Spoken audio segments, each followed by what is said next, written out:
Chers téléspectateurs de Canal Éducation, nous sommes heureux de vous retrouver pour continuer les échanges avec nos invités de marque. Aujourd'hui, donc, nous recevons un homme qui est à la fois au cœur du savoir et au cœur de sa transmission. En effet, dans notre système éducatif, il y a ceux qui traversent l'école et il y a ceux qui incarnent l'école. Notre invité est parmi les hommes de synthèse de notre système éducatif. Sa vie en elle-même demeure une synthèse vivante. Il a gravi tous les étages du CI à l'université sans jamais brûler les marches. Il a tout connu, la craie salissante et parfois suspecte, l'amphi bondé et étouffant, l'enfant, l'adulte. Il sait ce que vit l'élève de 6 ans, tout comme l'étudiant de 20 ans. Instituteur formé à Ponty, il faisait déjà partie de l'élite d'alors. M. Ndiaye a décidé pourtant de choisir l'exigence. Il retourna sur les bancs en tant qu'ennemi pour approfondir, structurer, armer sa pensée pour mieux servir. Il connaît donc notre école, notre maison, de la cave au grenier, du tableau noir à l'amphithéâtre, de la classe poussiéreuse au bureau des responsabilités académiques et universitaires, souvent écrasantes mais tout de même exaltantes. Pontin de cœur et de formation, il préside aujourd'hui l'amicale des Pontins, toutes générations confondues. Il est le gardien de cette flamme. Il est aussi cette flamme qui formait des hommes de caractère, cette école-là, je veux dire, cette école qui formait des hommes de caractère, mais pas aussi seulement des diplômés. Il fait le pont entre la rigueur d'hier et les urgences d'aujourd'hui. Il ne fait pas de la grammaire pour la grammaire. Avec ses collègues, il apaise et synthétise. Quand les ponts de vue s'affrontent, lui, il décortique les mots, extrait l'intention et trouve le terrain d'entente. Son arme, c'est la clarté.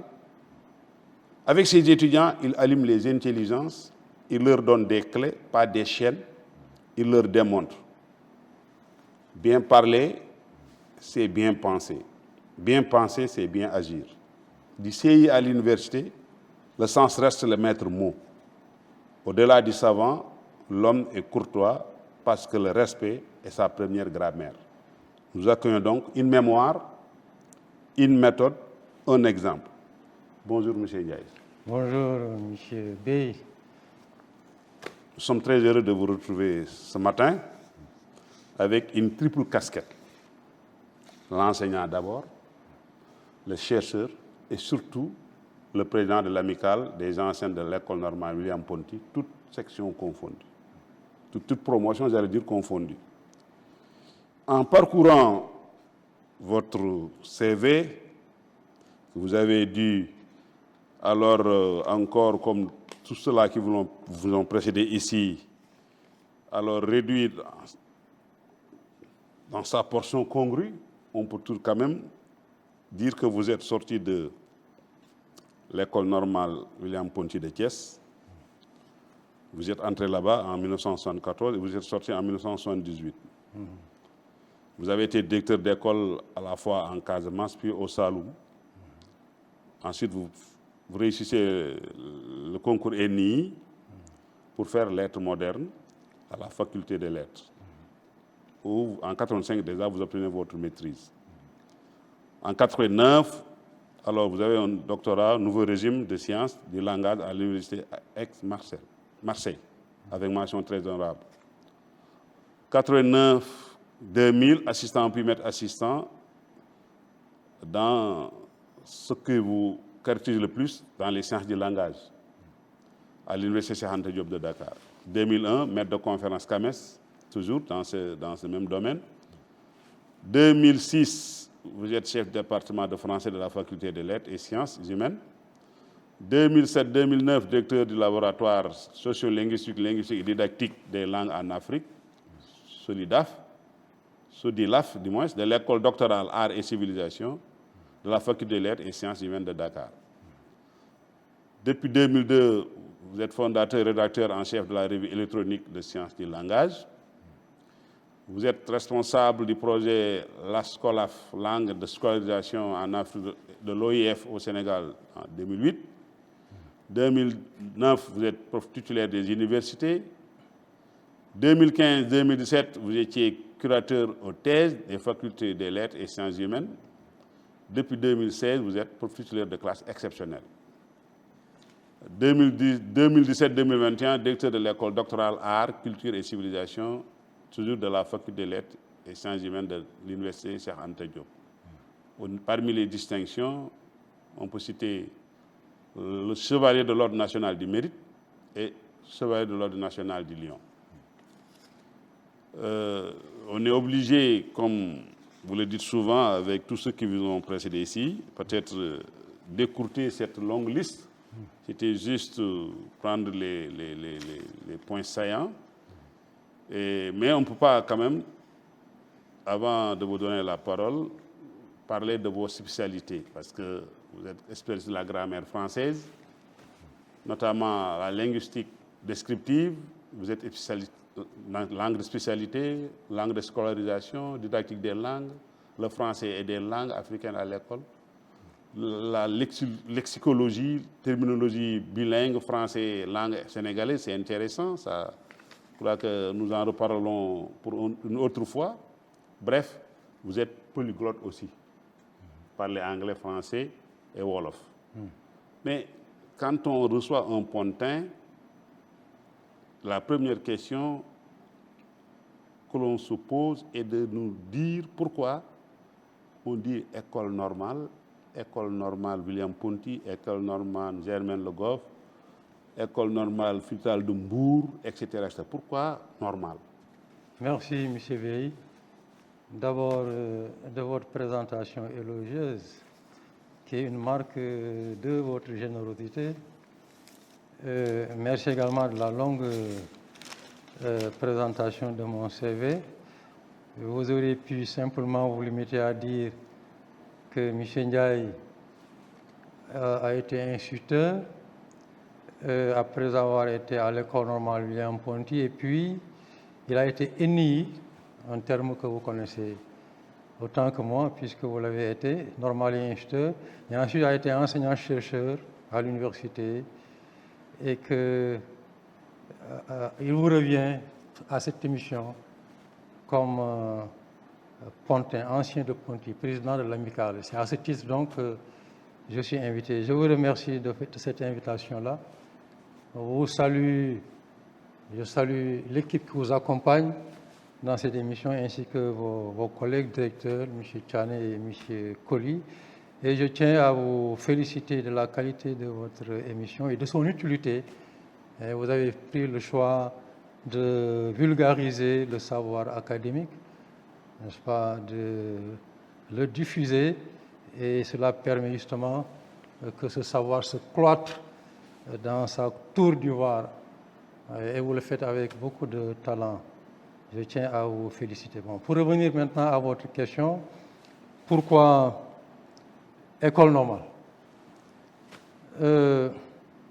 L'expression école normale, en général, est utilisée pour désigner un établissement qui forme au métier de l'enseignement et de l'éducation. École normale des instituteurs, école normale des professeurs, comme ça a été le cas pour la FASTEF il y a quelques années.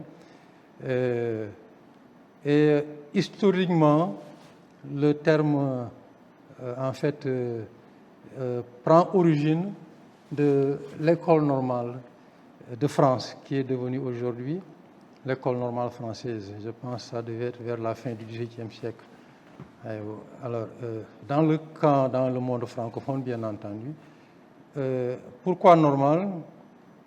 C'est en référence au fait que En fait, les enseignements et les connaissances qui sont dispensés dans de tels établissements correspondent aux normes, correspondent aux règles. Ouais. Parmi la pluralité de connaissances et en fait d'idées qu'on peut trouver dans la réalité, dans l'usage, il y a l'État qui fait un choix et qui invalide et qui dit voilà ce que je voudrais qu'on enseigne. Alors, c'est comme cela qu'il faut comprendre le terme normal. Si on prend le cas de la langue, par exemple, dans la réalité, on peut avoir plusieurs usages. On a le français familier, on a le français populaire, on a le français même argotique, parlé par certains groupes, et on a un français courant, un français soutenu. Alors, l'État choisit, dans cette pluralité de registres, en fait, un type précis et dit voilà ce que je voudrais qu'on enseigne dans nos établissements, qui correspond au français courant, au français standard, défini bien entendu par les instances habilitées telles que l'Académie et qu'on retrouve dans les dictionnaires et dans les manuels de grammaire. C'est comme cela qu'il faut comprendre. Donc, normal, donc, ne saurait être ordinaire, le contraire de ordinaire. C'est juste parce qu'il y a un modèle qu'on veut présenter et qui va peut-être servir pour, n'est-ce pas, l'ensemble du territoire. Normal, oui, pour dire que voilà ce qui correspond à la norme. Voilà ce qui correspond aux règles. Le terme norme, c'est quelque chose qui a été validé, accepté et choisi parmi plusieurs autres. Très bien. On n'a pas le choix d'enseigner autre chose. Très bien. Mais vous ne pensez pas, avec cette option, on était donc sûr d'avoir un produit de qualité. Maintenant, finalement, on n'a plus des écoles normales, mais on a des écoles de formation qu'on appelle FI, etc., etc. Est-ce que ce n'est pas aussi une manière, ou en fait, une certaine façon de dire de toutes les façons, maintenant, il faut éclater peut-être, on sort de cette norme peut-être qui entrave, qui a ses limites, ses exigences, et que peut-être face aux réalités, surtout avec les massifications des effectifs. Il ne faut pas voir cette opposition-là. En fait, votre question porte sur le terme normal, sur le chiffre normal. Mais ce n'est pas parce qu'une école n'est pas normale qu'elle n'enseigne pas les normes. Une fois que l'école est agréée, n'est-ce pas, par l'autorité, normalement, les connaissances qui sont dispensées correspondent aux normes. Donc, il n'y a pas obligation d'avoir l'objectif normal pour que l'école corresponde à la norme. Très bien, c'est juste parce qu'il y a eu tout un débat, je reviens d'ailleurs, sur la qualité de l'intrant principal, la formation initiale des enseignants, qui a été abordée par votre collègue, M. Mathiam, que fondamentalement, pour lui, il a défini trois formations. La formation facultaire, ça c'est à l'université, mais au niveau de la formation, au niveau de la FASTEF, la formation initiale, la formation continue et la formation permanente. Je crois qu'il y a tout un débat alors, autour de ces problématiques-là. Mais je crois que nous allons y revenir tout au long de notre discussion. Okay. Alors, vous êtes donc un produit de l'école normale, William Ponty. Mais c'est quoi l'école normale William Ponty? Quand est-ce qu'elle a été créée et quel était son nom initial, etc. Parce que pour beaucoup de Sénégalais et beaucoup qui nous écoutent à travers l'Afrique, dès qu'on parle de l'école normale, William Ponty, on pense tout de suite d'abord peut-être à sa première installation à Saint-Louis, puis à Gorée, puis à William Ponty. Mais vous avez dit école normale de William Ponty de Thiès. Est-ce que vous pouvez nous faire un peu l'historique de tout cela? Non, nous n'avons pas dit école normale William Ponty de Thiès, nous avons dit école normale William Ponty. L'amicale dont nous sommes le président est dénommée amicale des anciens de l'école normale William Ponty. Thiès, c'est une localité qui a abrité cette école normale, mais qui est créée en 1903 à Saint-Louis, n'est-ce pas? Après avoir fonctionné comme une section de l'école des fils de chefs et des interprètes, créée en 1790 par le gouverneur général de l'époque, Henri-Félix de La Motte, et son successeur, Ernest Roume, n'est-ce pas, a pris la décision en 1903 de remplacer cette dénomination-là Et cette école, cette section-là, par celle de l'école normale des instituteurs de Saint-Louis en 1903. L'école était localisée dans un premier temps à Sort et ensuite, elle a été abritée à l'intérieur même de l'île en 1903 pour former des instituteurs. Ensuite, on est passé de Saint-Louis à Gorée. Ensuite, de Gorée, on est passé à William Ponty, à Sébi. Alors, en 1913, l'école a été déplacée de Saint-Louis à Gorée.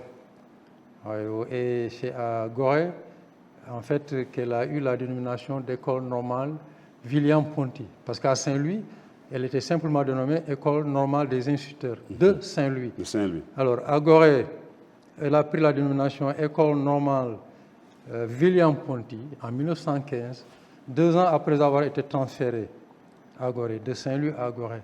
Et William Ponty, c'est le nom du gouverneur général de l'Afrique occidentale française qui avait supervisé le transfert de Saint-Louis à Gorée et qui est décédé en 1915. Et pour lui rendre hommage, voilà, on a donné son nom à l'établissement. Alors, il faut souligner que ce gouverneur, dont le nom complet est Amédée William Merleau-Ponty, qu'il ne faut pas confondre avec Maurice Merleau-Ponty, en fait, avait des idées originales, bien qu'étant gouverneur de l'Afrique occidentale française et donc sous les ordres de l'administration coloniale. Il avait des idées qui tranchaient vraiment avec l'idéologie coloniale. Et un historien qui était bien connu de la période coloniale et peut-être l'historien qui a écrit le plus sur les événements majeurs et sur les figures marquantes de cette période-là, l'historien Paul Marty, dit de ce gouverneur William Ponty, et je le cite de mémoire, que William Ponty proclamait l'égale valeur de tous les peuples du monde. Absolument. Et soutenait avec force leur droit à l'existence. C'est là des idées qui sont assez originales. À l'époque. Et par rapport à une idéologie coloniale qui était basée sur l'inégalité des peuples et des races et qui n'hésitait pas à utiliser la violence et une violence extrême parfois pour exterminer des populations, avoir de telles idées, c'était vraiment original par rapport à l'époque. Et même osé, hein? Et même osé, j'allais dire. Osé. Parce que dans un contexte comme ça, marqué par l'idéologie, vouloir appeler à l'égalité des peuples, je crois que c'est quand même, il fallait le faire, pour un gouverneur surtout. Absolument. Et du regard de l'administré que nous sommes, on peut bien appuyer cet hommage qui lui est rendu par la dénomination. Voilà, donc vous avez établi les liens alors entre William Ponty et la dénomination, pourquoi l'école a été baptisée comme telle. Mais est-ce qu'on peut revenir un peu sur le statut juridique et administratif de cette école-là, rapidement? Alors, c'était une école fédérale, pour la période, bien entendu, de l'AOF, de sa création en 1903, aux indépendances en 1960, l'école se trouvant alors à Gorée. Durant pratiquement toute cette existence-là, l'école a eu un statut d'école fédérale. Bon, il faut dire qu'il y a eu une courte période pendant laquelle elle a été placée sous tutelle du gouverneur du Sénégal, de 1907 à 1912, mais c'est vraiment une toute petite période. Sinon, durant toute son existence pendant l'AOF, l'AOF donc de 1903 à 1904, 1960, l'école a eu ses statuts fédéraux. Alors l'option fédérale répondait à la volonté de l'administration coloniale de centraliser la formation des cadres et des enseignants. Il fallait, par exemple, l'enseignement, avoir les mêmes programmes d'enseignement, avoir les mêmes manuels et avoir des démarches didactiques homogènes. Pour l'administration, il fallait également avoir les mêmes textes administratifs, avoir les mêmes procédures, les mêmes méthodes et les mêmes rouages. Et c'est donc dans le sens de mutualiser en fait, les moyens que cette option fédérale a été choisi. Et c'est là une leçon que nous devons apprendre, que nos jeunes, que nos États actuels doivent apprendre de cette période coloniale, en fait, et que Cheikh Anta Diop rappelle dans son livre intitulé Fondement d'un État, fondement économique et culturel d'un État fédéral, Cheikh Anta, pour expliquer la nécessité d'avoir un État fédéral en Afrique, il rappelle cela en disant que même l'administration coloniale, pour administrer avec efficacité nos différents pays d'Afrique occidentale, avait choisi le cadre fédéral. Mais c'est lorsque nos pays ont réclamé leur autonomie et leur indépendance, et étant forcés de devoir partir, qu'il a fait éclater cette fédération, aussi bien l'AOF que l'AF, en sachant bien que nos pays n'iront nulle part dans le cadre de nos micro-États. Et donc c'est une leçon que nous devons tirer. Si nous voulons gouverner avec efficacité et efficience, il nous faut vraiment retourner à ce cadre fédéral-là. Absolument. Très bien. Donc c'est bien dit. Mais comment l'école a-t-elle évolué après les indépendances? Après les indépendances, en 1960, l'école, en fait, n'a plus reçu de promotion fédérale. Voyez-vous, les dernières promotions, donc, les différents pays de l'AOF étant devenus indépendants, ont créé chacun son école normale en quelque sorte. Voyez-vous, et les dernières promotions fédérales, en fait, ont terminé leur cursus vers 1962-63 par là. Et donc, l'école normale William Ponty est devenue une école nationale, qui n'accueillait donc que les élèves du Sénégal, puisque en fait avant c'était tous les pays d'Afrique occidentale qui envoyaient leurs élèves, et même de l'AF, de l'Afrique équatoriale française. Mais là, subitement, l'école ne recevait plus que des élèves du Sénégal, et donc est devenue une école nationale, et elle est restée jusqu'en 1970. En 1970, avec la création d'autres écoles normales, l'école normale de Saint-Louis, l'école normale de Mbour et l'école normale de Bambey, l'école normale William Ponty a même perdu son statut d'école normale nationale, en quelque sorte, pour devenir une école normale régionale. Et on a changé la dénomination, qui est passée à école normale régionale William Ponty de Thiès. Et donc cela a coïncidé avec son transfert à Thiès, puisque l'école a quitté Gorée pour aller à Thiès en 1965. Très bien. Mais pourquoi on a vu donc que c'était au niveau fédéral que tous ces élèves-là étaient issus, n'est-ce pas, de l'AOF et même de l'AF, vous l'avez dit. Et pourquoi l'école a été considérée comme un creuset d'excellence? Et quels sont aujourd'hui les éléments qui peuvent alors nous permettre d'apprécier ce creuset d'excellence? Qu'est-ce que ces pensionnaires-là ont dû jouer dans le processus, n'est-ce pas, de formation en Afrique, dans le cadre des élites, etc., surtout dans la lutte pour l'indépendance? Est-ce qu'on en a quelques exemples? Oui, l'école normale William Ponty a été effectivement une école d'excellence par d'abord les conditions d'admission, parce que il y avait un concours vraiment très rigoureux, très sélectif pour y accéder, et un concours qui a été proposé aux élèves de la classe de 3e, la 4e année d'études des lycées et collèges, l'année qui correspond au brevet d'études de premier cycle, diplôme de l'époque, BEPC, qui est devenu actuellement BFM, brevet de fin d'études moyennes. Voyez-vous. Je sais que certains États ont gardé la dénomination BEPC. Voyez-vous.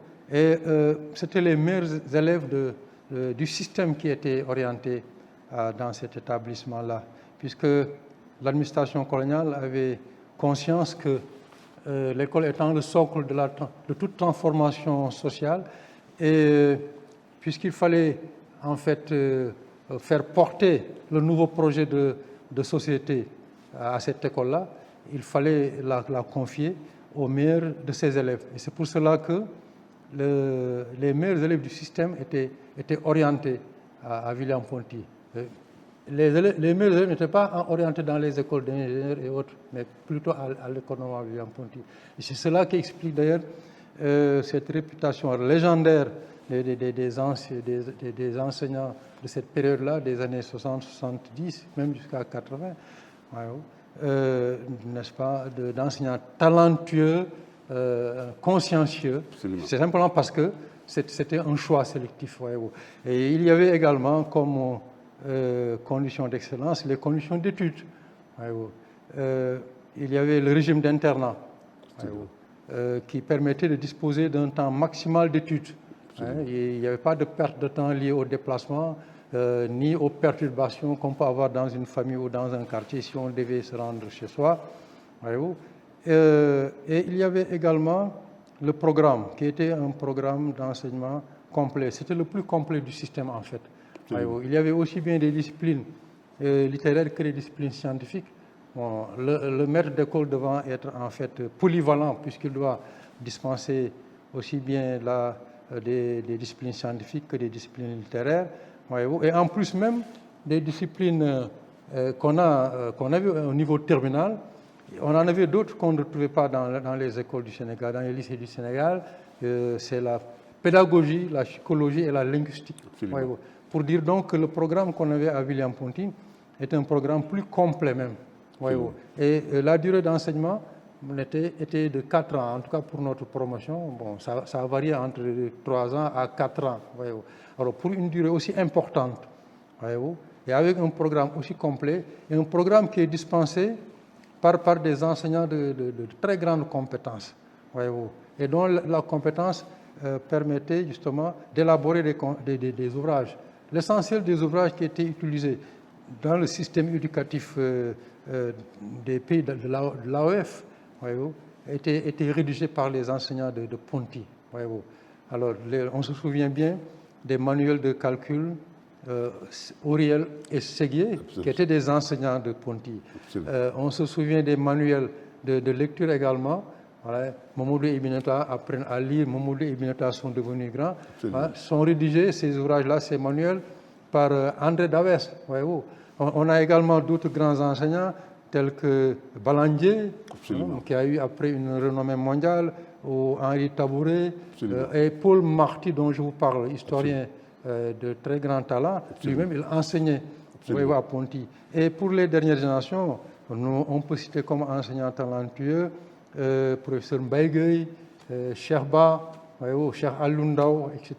Et nous, dans notre promotion de Thiès, on a gardé en fait, un excellent souvenir de professeurs comme Amoramen, professeur de physique et chimie, ou Jean-Pierre de musique, professeur de géographie, et Codétal, par exemple, professeur de français.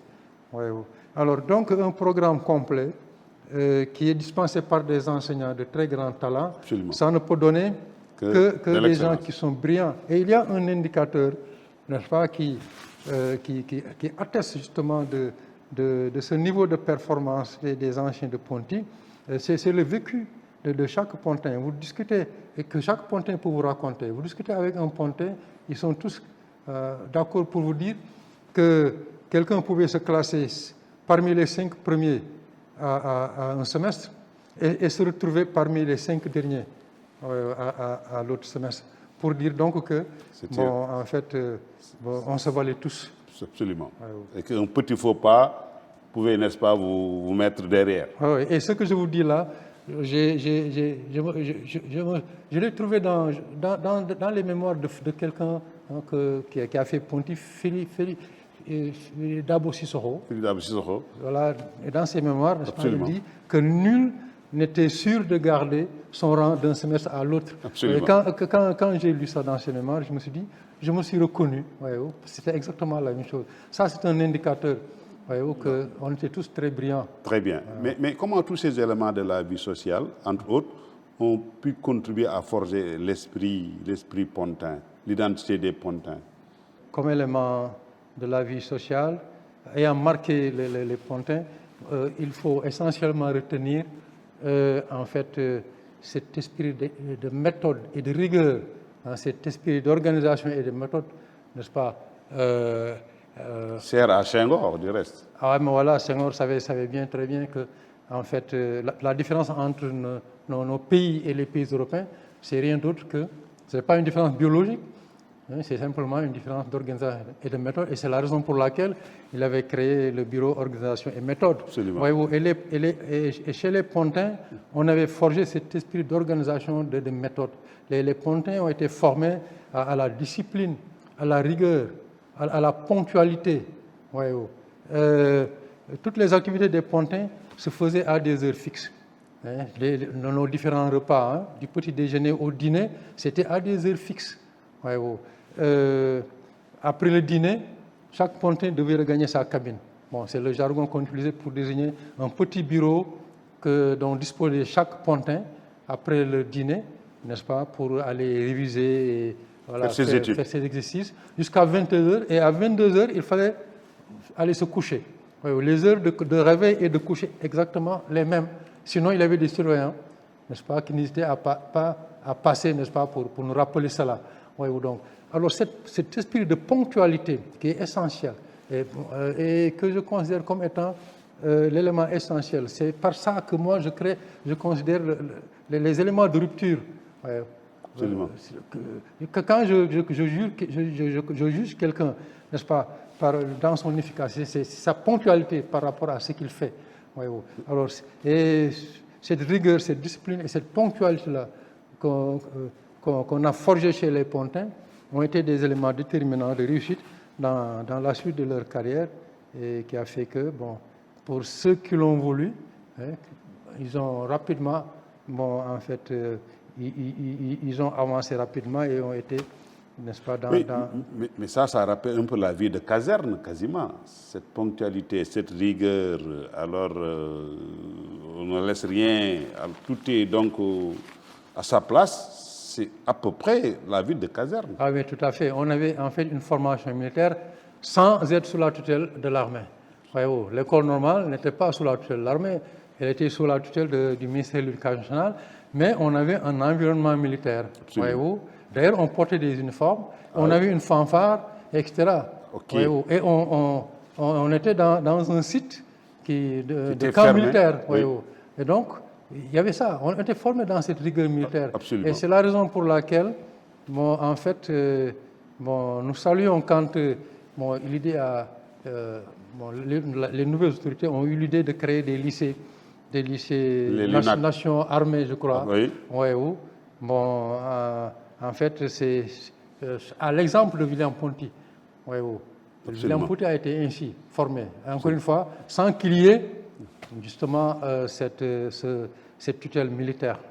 Absolument. Donc, on salue. Et si vous allez dans ce que nous disons assez souvent, et dans le bloc que les Pontins ont créé par Amadou Fall, n'est-ce pas, qui est un de nos membres et qui a créé ce bloc des Pontins pour toujours, vous allez voir toute cette documentation-là, en fait, voyez-vous, toute cette rigueur qu'on a dans la formation des anciens de Ponty.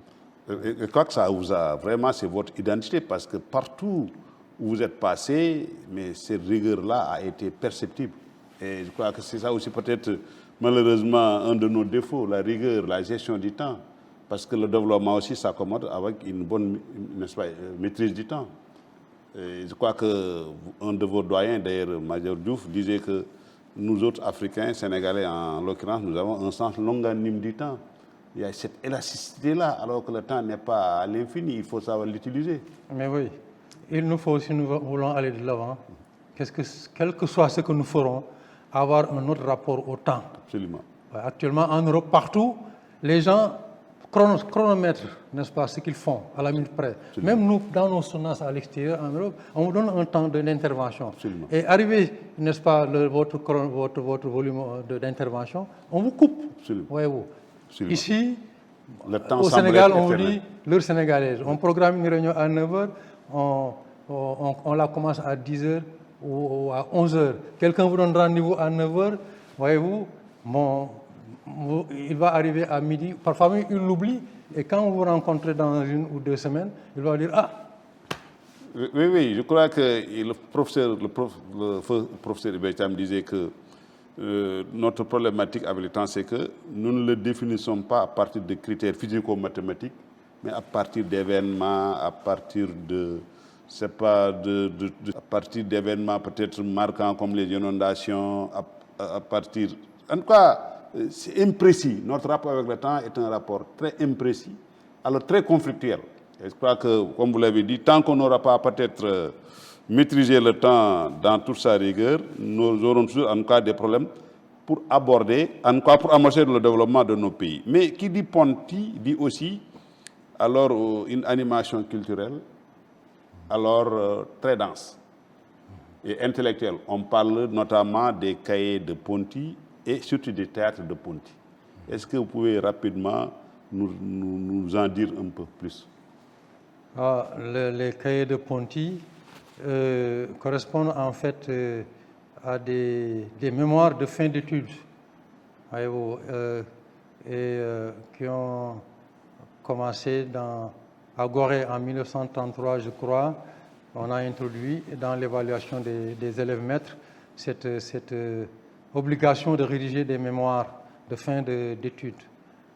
Et ces mémoires portaient sur des thèmes variés, sur les traditions, sur la culture africaine, sur l'alimentation, sur par exemple les rites funéraires, les rites de passage, etc. Et en fait, ça permettait en même temps aux Pontins de connaître le milieu. On appelait cela d'ailleurs mémoire d'études du milieu. En fin de formation, à la 3e et la 4e année, on faisait un séjour d'études du milieu dans les endroits où on était censé être affecté après, n'est-ce pas, pour faire des enquêtes et rédiger ces mémoires. C'est une manière de faire connaître le milieu aux Pontins. Bon, et cela a constitué des mines d'informations importantes aussi pour l'administration coloniale. L'administration coloniale, bien entendu, avait parmi ses agents des spécialistes de l'Afrique. Les gouverneurs sont assez souvent des africanistes, des historiens ou ethnographes.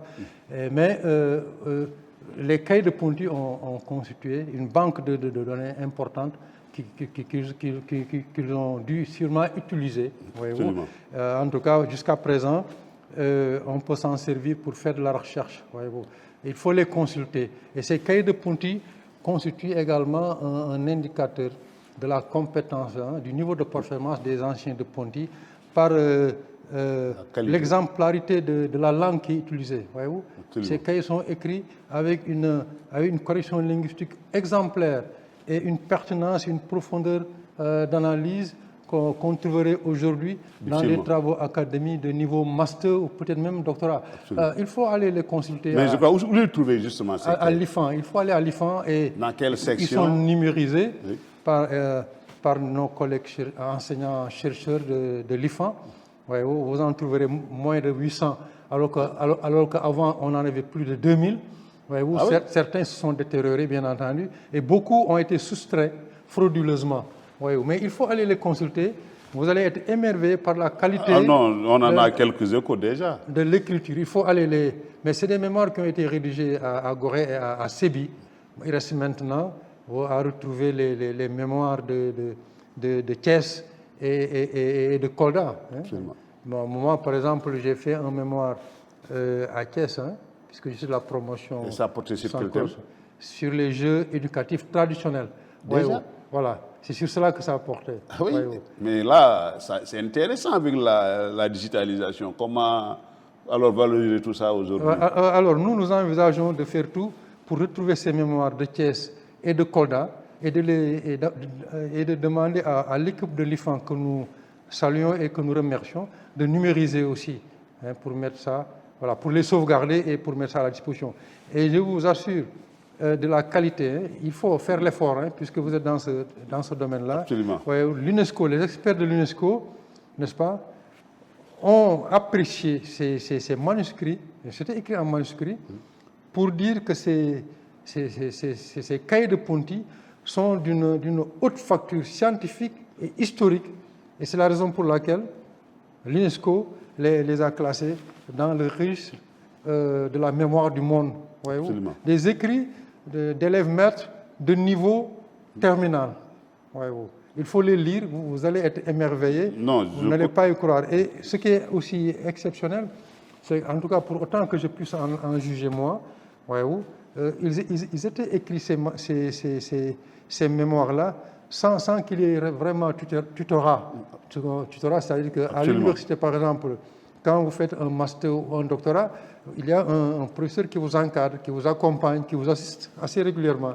Alors pour ces mémoires, en tout cas, tel que moi je peux en apprécier, on n'avait pas eu ce tutorat. Moi, quand j'ai choisi mon sujet, voilà, j'ai été laissé à moi-même, et jusqu'au moment où je dépose la version finale. Parce qu'on vous en parle, parce que vous êtes en même temps par curateur aux thèses. Tout ça, ça n'existait pas et c'était d'une qualité extraordinaire. Extraordinaire. Je vous dis, quand moi j'en ai consulté certains, en tant que grammairien, je n'ai pas trouvé de faute. C'est extraordinaire. Pour des écrits d'élèves de niveau terminal. Absolument. Maintenant, pour le théâtre, oui, le théâtre, en fait, à Ponty, c'est le berceau du théâtre africain, d'expression francophone. Vraiment, le théâtre africain d'expression francophone a connu son essor à Ponty. Bien entendu, il y a eu Grand Bassam, d'accord. Il y a eu Benjainville également. Voyez-vous, mais qui sont chronologiquement antérieurs au théâtre de Ponty. Mais c'était du théâtre, si vous voulez, en balbutiement, et qui n'était pas vraiment pour Grand Bassam le fait des Ivoiriens, bien que Grand Bassam se trouve en Côte d'Ivoire. Les troupes qui y jouaient venaient surtout du Ghana, voyez-vous. Mais c'est à Ponty que le théâtre a eu son essor, a été créé et a pris son essor par quelqu'un du nom de Charles Béard, voyez-vous, qui avait une passion et beaucoup d'ambition pour le théâtre, voyez-vous. Et ce théâtre-là a été formateur vraiment. Voyez-vous, il a contribué à faire des pontins ce qu'ils ont, à leur donner cette personnalité particulière, à renforcer aussi leurs aptitudes pédagogiques, à leur donner le sens de la responsabilité, puisque comme avec le scoutisme, voyez-vous, le théâtre formait au sens de la responsabilité, à la confiance en soi et au développement personnel, pour utiliser un terme à la mode. C'est par ce théâtre-là que les Pontins ont acquis ces qualités-là, si vous voulez. Très bien. Avant d'en venir à notre deuxième partie consacrée à l'amicale, on voudrait tout de même que vous nous parliez un peu des réussites majeures des anciens Pontins dans la construction alors des États indépendants africains, mais aussi certainement des échecs, quoi. Les anciens Pontins ont construit nos États modernes. Encore une fois, l'école Villam-Ponty était la première école et l'école principale qui formait les cadres, les instituteurs, d'accord, mais également les administrateurs, puisqu'il y avait une section d'administration qui formait des agents de l'administration, des auxiliaires et des commis. Il y avait plusieurs sections à Ponty. Oui. Et il y avait une section également de médecine qui formait des agents de la santé, des auxiliaires de santé et qui préparaient à la grande école de médecine de Dakar, et les enseignants. Les enseignants qui également, par leur service immense, ont diffusé la langue française et la culture française. Alors donc c'est les Pontins qui ont rendu possible la mise en place de l'ossature administrative dans nos différents États de l'Afrique occidentale française. Et c'est grâce aux Pontins qu'on a pu construire des écoles, autant d'écoles, qu'on a pu construire également des centres de santé, etc., et que, comme je le dis, l'administration a pu fonctionner. Et donc, ils ont été déterminants. Encore une fois, il faut avoir à l'esprit que Villam-Ponty était l'école qui a formé le vivier le plus important, n'est-ce pas, d'enseignants, n'est-ce pas, d'administrateurs et de médecins. Et tout cela a contribué à former, à encadrer nos populations, à à former leur conscience citoyenne et même leur conscience politique, et donc à construire nos États et nos nations. C'est ça la contribution, si vous voulez, des anciens Pontins. Il faut leur rendre hommage. Maintenant, les limites, s'il faut en chercher, oui, peut-être qu'ils sont restés cloîtrés dans le domaine où ils ont été formés pour l'essentiel. Ils ont été des enseignants, des administrateurs, comme je dis, des médecins, ils ne sont pas sortis de ça. Alors que nos pays avaient aussi besoin d'entrepreneurs, puisque l'économique, les finances, c'était peut-être aussi essentiel, mais l'essentiel la majorité des Pontins sont restés des enseignants. Ils ne sont pas sortis de là, sauf une petite minorité qui sont allés dans faire de l'économie, voilà, comme Momodia et autres là. Voilà, dans les banques et autres. La Minguet, etc. Mais justement, ça dit que vous avez aussi un aspect fondamental. C'est avec le recul. Mais comment jugez-vous l'absence alors d'études économiques au niveau, n'est-ce pas, de ces écoles? L'étude économique. Il n'y avait pas d'études économiques. Oui. Pourquoi on n'enseignait pas l'économie, selon vous, alors dans ces écoles-là? Parce que c'est l'un des talons, des maillons faibles du système.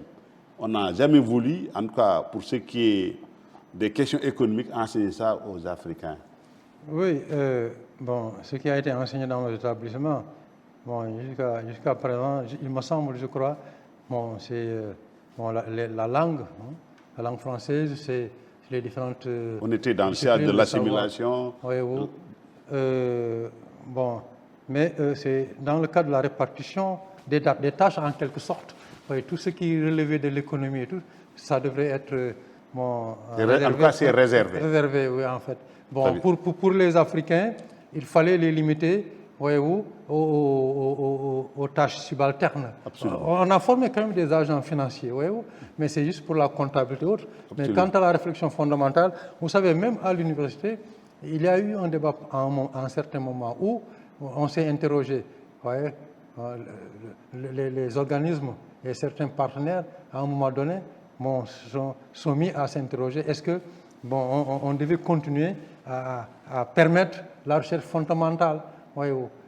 Et c'est tout le sens de la crise qu'il y a eu vers les années 90 et ensuite après à la réforme. On a voulu limiter nos universités dans des filières professionnelles. On peut comprendre l'importance de ces filières-là, et à nous détacher de la recherche fondamentale en disant que c'est pour d'autres, c'est réservé à d'autres. Voilà, c'est ça. C'est l'université, ça.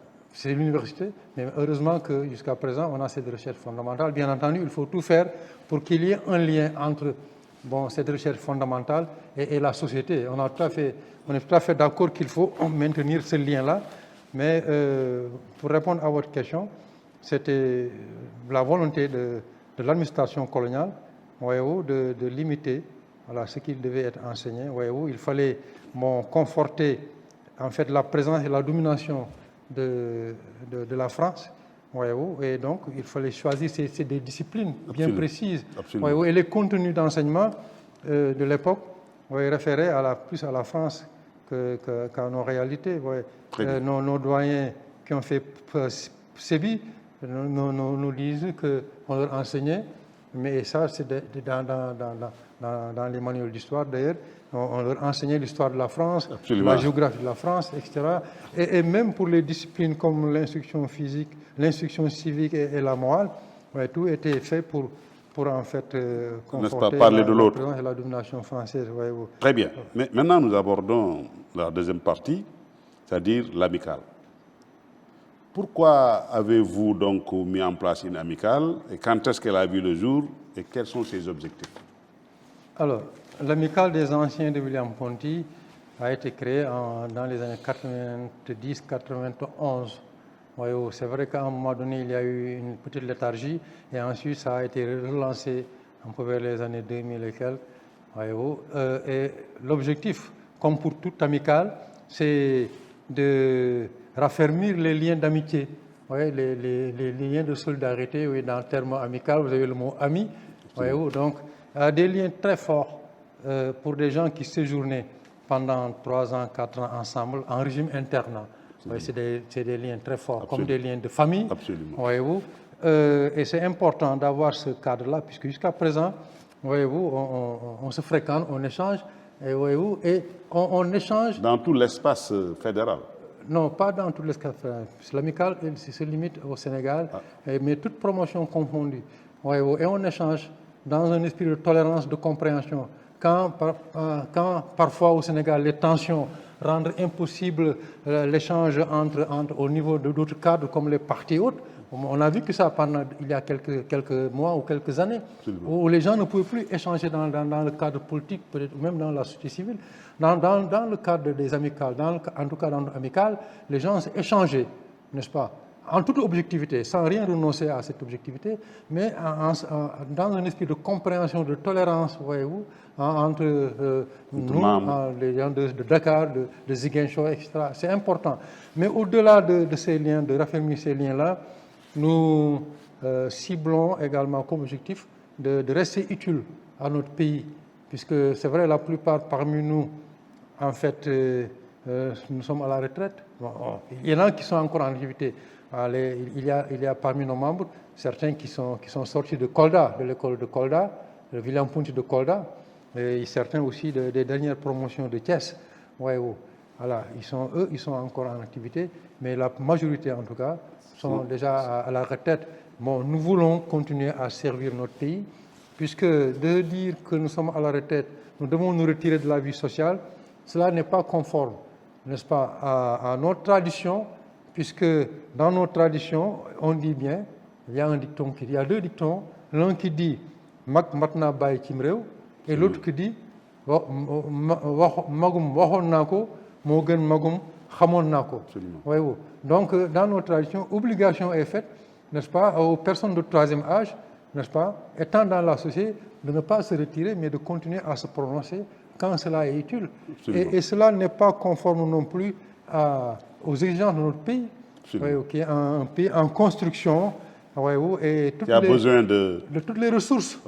Bien entendu, quand nous disons tout cela, ce n'est pas en fait les services que nous souhaitons continuer à rendre à la communauté, à notre pays.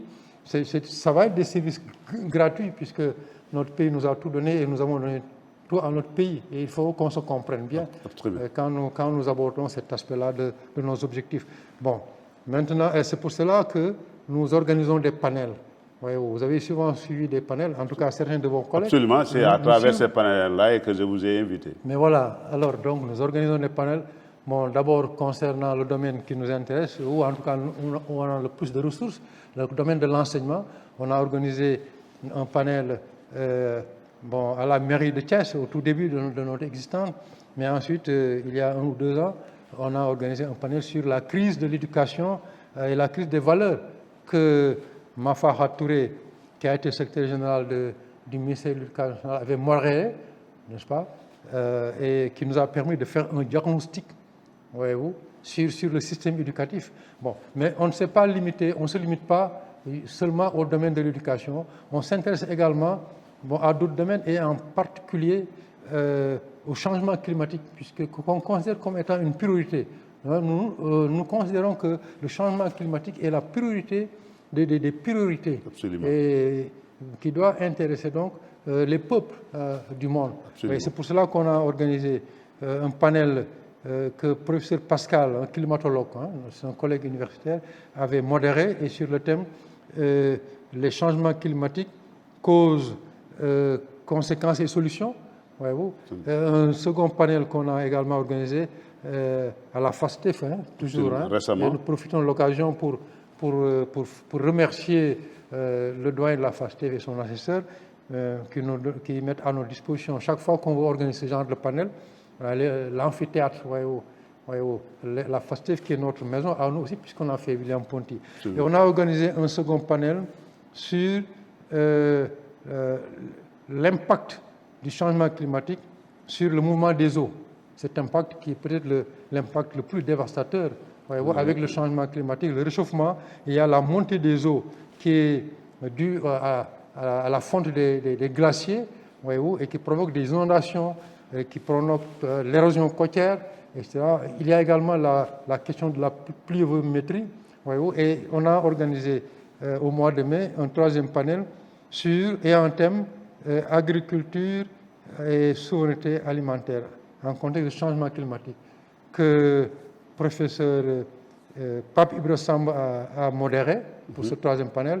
Le second dont je parlais était modéré par professeur Alioune Kane, hydrologue, professeur Pape Ibra Samb, qui était ancien recteur de l'université de Thiès, pour dire que ce sont des experts, hein, parmi les meilleurs de notre pays, que nous choisissons chaque fois, et qui sont des pontins aussi, Très bien. mais avec d'autres, bien entendu, pour discuter de tout ça, pour continuer à servir à notre pays et à alimenter la réflexion à ce niveau-là. Et l'action. Mais est-ce que tout ça, c'est connu du grand public, ce que vous faites là? Est-ce que c'est vulgarisé?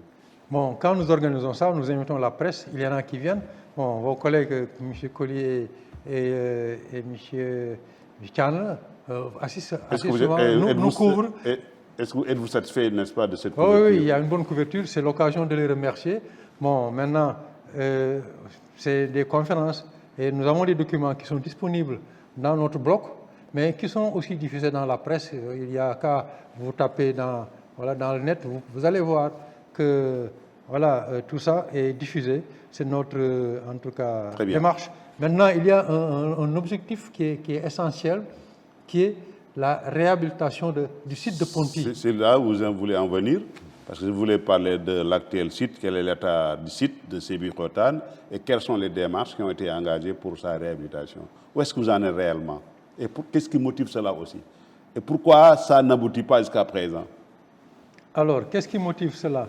Le site de Ponty, Sébi-Ponty, puisqu'on a choisi de réhabiliter ce site-là. Il y en a 4, bien entendu. Il y a le site de Gorée, il y a le site de Sébi, puisqu'encore une fois, il y a le site de Saint-Louis, bien entendu, Gorée, ensuite Thiès et Kolda. Et on a choisi le site de Sébi dans un premier temps pour une réhabilitation, puisque c'est le dernier site à abriter, n'est-ce pas, l'école fédérale. Alors, pour quelle raison revendiquer sa réhabilitation? Il y a 3 raisons majeures. La première est d'ordre juridique. C'est un site qui est classé patrimoine historique mondial par l'UNESCO. Et donc, juridiquement, un patrimoine historique, on n'a pas le droit de le détruire. On n'a pas le droit de le laisser se dégrader. On a obligation de le restaurer. C'est-à-dire que donc là, juridiquement, l'État a obligation de restaurer ce site de Sébi-Ponty. Mais il y a une deuxième raison, c'est le devoir de mémoire. Voyez-vous, par rapport à ces illustres personnalités, voyez-vous, aussi bien ces figures politiques, mais également tous ces cadres de grand talent, ces enseignants qui sont passés, qui ont été formés à Ponty, il y a un devoir de mémoire par rapport à eux. Il faut leur rendre hommage. Et pour cela, il faut réhabiliter. Mais il y a une troisième raison qui est en lien avec cette deuxième raison, n'est-ce pas? Il faut de la mémoire pour un pays. Un pays qui veut avancer doit avoir de la mémoire, n'est-ce pas? Un pays qui n'a pas de mémoire ne peut aller nulle part. Absolument. Parce que c'est dans la mémoire, en fait, qu'on identifie les points faibles, les insuffisances et qu'on les évite dans l'avenir. Et c'est dans la mémoire, en fait, qu'on identifie les forces et les points forts, n'est-ce pas, pour les pérenniser. Et Ponty fait partie justement de ces points forts, de cette force. Ponty a été un centre d'excellence, voyez-vous. Et il nous faut justement le réhabiliter pour l'offrir en exemple, n'est-ce pas, à la jeunesse, à l'État actuel, l'inciter à créer des centres d'excellence, pour dire que, alors, pour la marche vers le développement, il faut des centres d'excellence pour former des élites qui vont constituer la locomotive. Sans rompre avec l'option d'une éducation de masse, il faut des centres d'excellence. Et à ce sujet, ce qui s'est passé au niveau du sport est assez édifiant. Toutes ces victoires que nous avons, n'est-ce pas, ces dernières années. Voilà, c'est dû à quoi? C'est dû au fait qu'à un moment donné, il y a eu création de centres d'excellence. Il faut rendre hommage à Sahersek, qui a créé le premier centre d'excellence, Djambar. Absolument. Il y a Touré aussi également, la génération foot. Et c'est parce qu'il y a eu ces centres d'excellence, on a formé une élite dans le domaine des sports. il faut, dans les différents secteurs essentiels de développement du pays, il faut former des élites, il faut créer ces centres d'excellence. Et c'est pour cela que nous saluons le lycée Nation Armée, qui est un centre d'excellence. Il y en a d'autres, il y a d'autres centres. Ponty n'a pas été le seul centre d'excellence. Oui. Il y a Mariama Ba, bien Germaine Le Goff. Il y a Germaine Le Goff, il y a le Pritané. Absolument. Mais il faut en créer d'autres, il faut les multiplier et en créer dans tous les secteurs. Concrètement, qu'est-ce que vous attendez de l'État? Qu'est-ce que l'État doit faire maintenant? Parce que du point de vue, alors, devoir de mémoire juridique et historique, ce style-là doit être réhabilité. Qu'est-ce qui bloque? Alors, bon, nous, notre amicale à sa création en 90-91, nous avions fait des démarches. Voyez-vous, nous avions rencontré le professeur Abdoulaye Wade, président Abdoulaye Wade, n'est-ce pas? Il avait reçu notre bureau. On l'avait reçu en sa qualité d'ancien de Ponty, puisque Abdoulaye Wade était un ancien de Ponty. Il était ministre dans le gouvernement d'Abdou Diouf. Il nous a reçus et quand on lui a parlé de notre programme, alors il a trouvé cela pertinent. Il s'en est même émerveillé. Et c'est là qu'il a eu l'idée de créer, sur le site de Ponty, l'Université du futur africain, pour recréer un cadre de regroupement. Voyez-vous. Puisque, en fait, c'est à Ponty, en fait, que l'esprit panafricain s'est forgé. Voyez-vous. Nulle part ailleurs. Voyez-vous. Quand on parle du panafricanisme, voyez-vous, souvent, on prend en référence la diaspora noire américaine, on prend en référence William Dubos, Marcus Garvey, Georges Padmore, etc. Mais ça, c'est la base théorique, si vous voulez, du panafricanisme.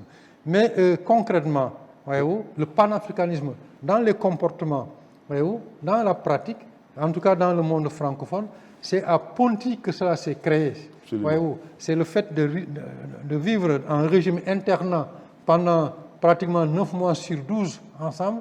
Les Pontains se sont appris à se découvrir, à comprendre qu'on avait la même culture, et de fréquenter le même foyer, d'échanger sur des thématiques littéraires, philosophiques et parfois politiques au sens large, et d'avoir fréquenté le même théâtre de Ponty, etc.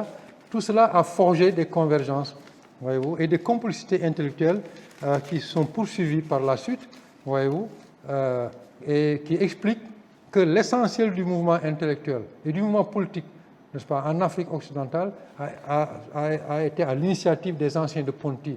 Le RDA, c'est Houphouët-Boigny, premier président de la Côte d'Ivoire, qui l'a créé, n'est-ce pas? Voilà. Et le PRA, le Parti du regroupement africain, c'est Djibo Bakary, qui est un ancien de Ponty. Et s'il y a eu la Fédération du Mali aussi, c'est parce qu'il y a Modibo Keïta et il y a Mamadou Dia, qui sont des anciens de Ponty. Alors donc, il y a tout cela. Bon, pourquoi ça bloque? Sous Wade, il y a eu quand même des avancées.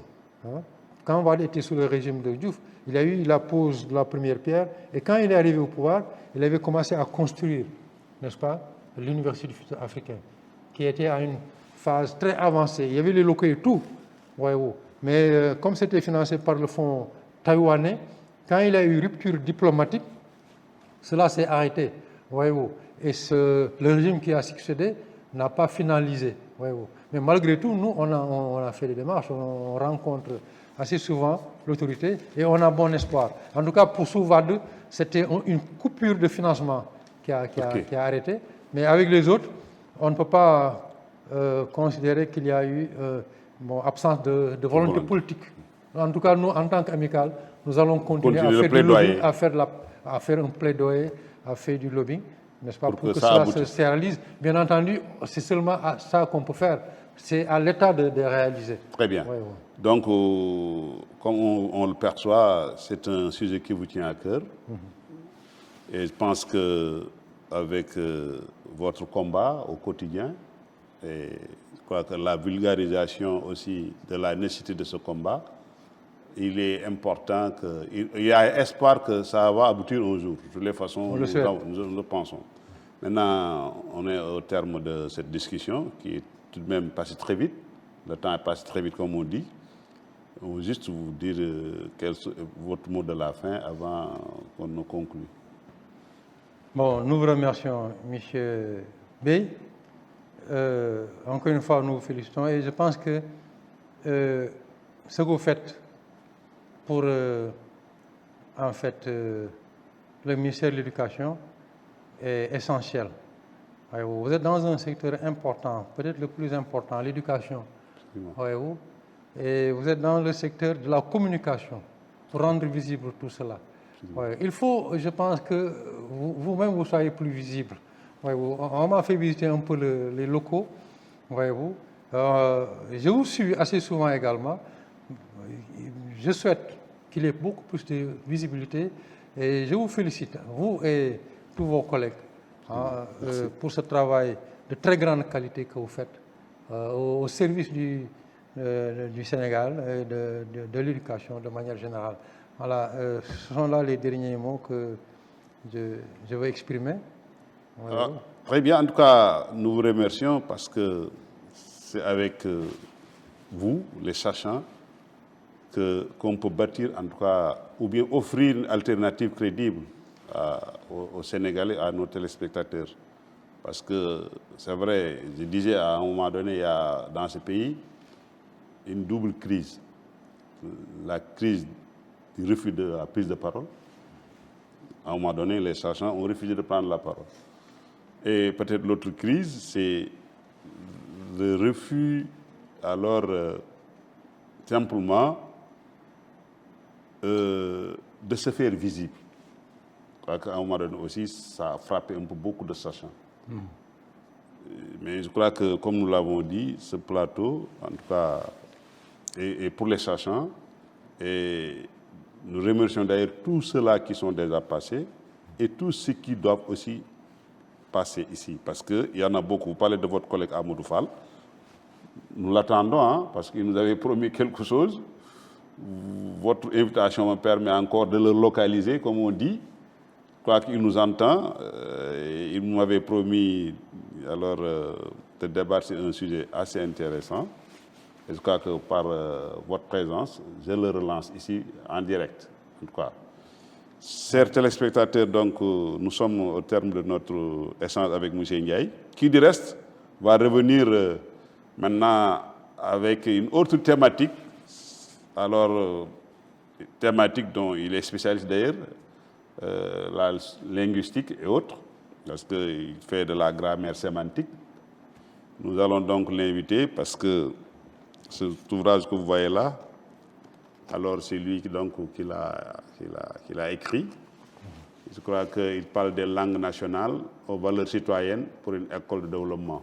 Je crois que là c'est un sujet de débat assez percutant. Et je crois qu'il nous a promis, il reviendra. Donc, chers téléspectateurs, d'ici là, continuez à suivre, comme nous l'avons l'habitude de dire, le programme de Canal Éducation et à la prochaine. Merci. D'accord. Merci.